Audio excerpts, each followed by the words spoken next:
شروع اللہ کا نام لے کر جو بڑا مہربان نہایت رحم والا ہے۔ جو چیزیں آسمانوں میں ہیں اور جو چیزیں زمین میں ہیں سب اللہ کی تسبیح کرتی ہیں، اور وہ غالب ہے، حکمت والا ہے۔ وہی تو ہے جس نے کفار اہل کتاب کو پہلی لشکر کشی پر ہی ان کے گھروں سے نکال دیا۔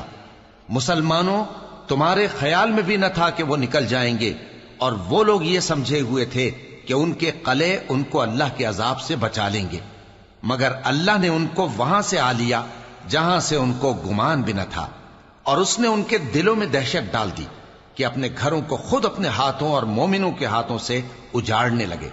تو اے بصیرت کی آنکھیں رکھنے والو، عبرت حاصل کرو۔ اور اگر اللہ نے ان کے بارے میں جلا وطن کرنا نہ لکھ رکھا ہوتا تو ان کو دنیا میں بھی عذاب دے دیتا، اور آخرت میں تو ان کے لیے آگ کا عذاب تیار ہے ہی۔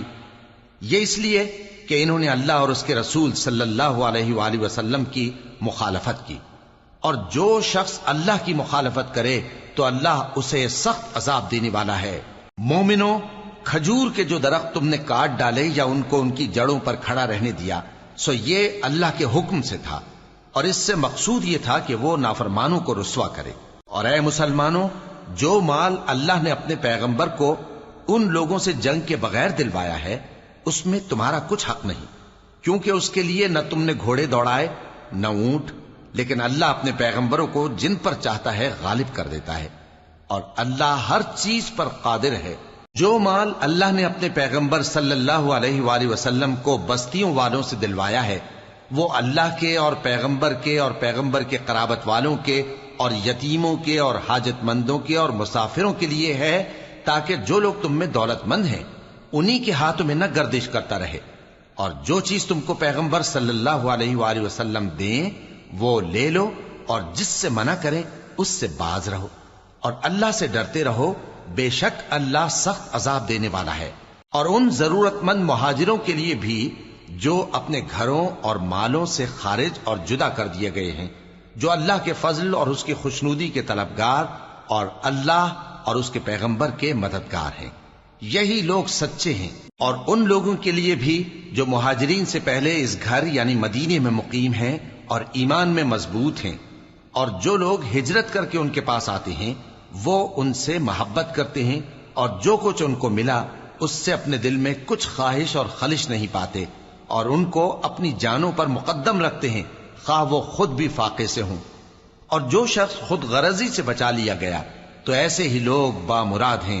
اور ان کے لیے بھی جو ان مہاجرین کے بعد آئے اور دعا کرتے ہیں کہ اے پروردگار ہمارے اور ہمارے بھائیوں کے جو ہم سے پہلے ایمان لائے ہیں گناہ معاف فرما، اور مومنوں کی طرف سے ہمارے دل میں کینہ و حسد نہ پیدا ہونے دے، اے ہمارے پروردگار تو بڑا شفقت کرنے والا ہے، مہربان ہے۔ کیا تم نے ان منافقوں کو نہیں دیکھا جو اپنے کافر بھائیوں سے جو اہل کتاب ہیں کہا کرتے ہیں کہ اگر تم جلا وطن کیے گئے تو ہم بھی تمہارے ساتھ نکل چلیں گے اور تمہارے بارے میں کبھی کسی کا کہا نہ مانیں گے، اور اگر تم سے جنگ ہوئی تو تمہاری ہی مدد کریں گے، مگر اللہ ظاہر کیے دیتا ہے کہ یہ جھوٹے ہیں۔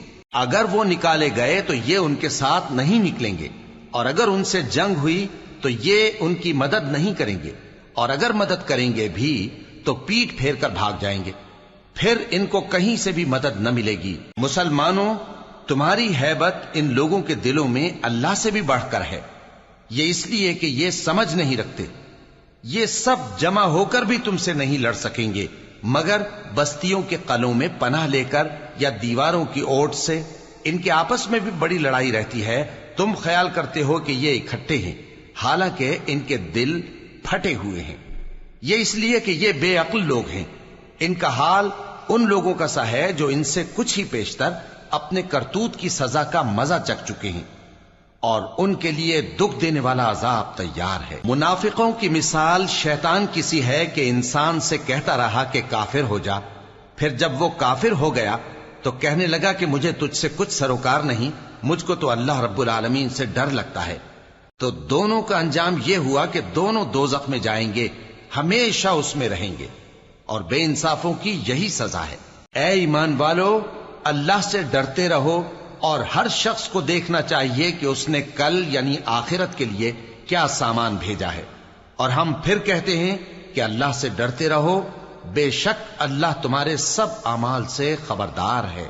اور ان لوگوں جیسے نہ ہو جانا جنہوں نے اللہ کو بھلا دیا تو اللہ نے انہیں ایسا کر دیا کہ وہ خود اپنے آپ کو بھول گئے۔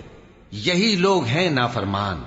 اہل دوزخ اور اہل بہشت برابر نہیں، اہل بہشت ہی کامیابی حاصل کرنے والے ہیں۔ اگر ہم یہ قرآن کسی پہاڑ پر نازل کرتے تو تم اس کو دیکھتے کہ اللہ کے خوف سے دبا اور پھٹا جاتا ہے۔ اور یہ مثالیں ہم لوگوں کے لیے بیان کرتے ہیں تاکہ وہ غور کریں۔ وہی اللہ ہے جس کے سوا کوئی معبود نہیں، پوشیدہ اور ظاہر کا جاننے والا، وہ بڑا مہربان ہے، نہایت رحم والا ہے۔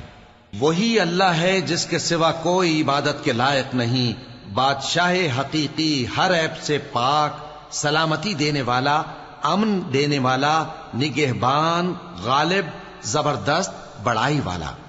اللہ مشرکوں کے شرک سے پاک ہے۔ وہی اللہ تمام مخلوقات کا خالق، ایجاد و اختراع کرنے والا، صورتیں بنانے والا، اس کے سب اچھے سے اچھے نام ہیں۔ جتنی چیزیں آسمانوں اور زمین میں ہیں سب اس کی تسبیح کرتی رہتی ہیں، اور وہ غالب ہے، حکمت والا ہے۔